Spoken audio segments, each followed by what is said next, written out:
কেমন আছেন সবাই? আমি আজকে আমার মাছ ভর্তা রেসিপি আপনাদের সাথে শেয়ার করব।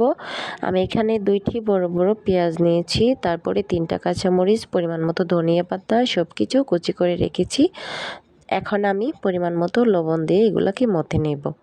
আমি পরিমাণ মতো লবণ দিয়ে দিলাম। তারপরে এগুলাকে আমি আস্তে আস্তে করে মথে নিব। সব কিছু একত্রে মথে নেওয়ার পরে আমার সুন্দর মাছ ভর্তা রেসিপিটি রেডি হয়ে গেল। ধন্যবাদ সবাইকে। কেমন আছেন সবাই? আমি আজকে আমার মাছ ভর্তা রেসিপি আপনাদের সাথে শেয়ার করব। আমি এখানে 2টি বড় বড় পেঁয়াজ নিয়েছি, তারপরে 3টা কাঁচামরিচ, পরিমাণ মতো ধনিয়া পাতা সব কিছু কুচি করে রেখেছি। এখন আমি পরিমাণ মতো লবণ দিয়ে এগুলাকে মথে নেব। আমি পরিমাণ মতো লবণ দিয়ে দিলাম। তারপরে এগুলাকে আমি আস্তে আস্তে করে মথে নিব। সব কিছু একত্রে মথে নেওয়ার পরে আমার সুন্দর মাছ ভর্তা রেসিপিটি রেডি হয়ে গেল।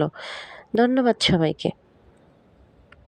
কেমন আছেন সবাই? আমি আজকে আমার মাছ ভর্তা রেসিপি আপনাদের সাথে শেয়ার করব। আমি এখানে 2টি বড় বড় পেঁয়াজ নিয়েছি, তারপরে 3টা কাঁচামরিচ, পরিমাণ মতো ধনিয়া পাতা সব কিছু কুচি করে রেখেছি। এখন আমি পরিমাণ মতো লবণ দিয়ে এগুলাকে মথে নেব। আমি পরিমাণ মতো লবণ দিয়ে দিলাম। তারপরে এগুলাকে আমি আস্তে আস্তে করে মথে নিব। সব কিছু একত্রে মথে নেওয়ার পরে আমার সুন্দর মাছ ভর্তা রেসিপিটি রেডি হয়ে গেল। ধন্যবাদ সবাইকে।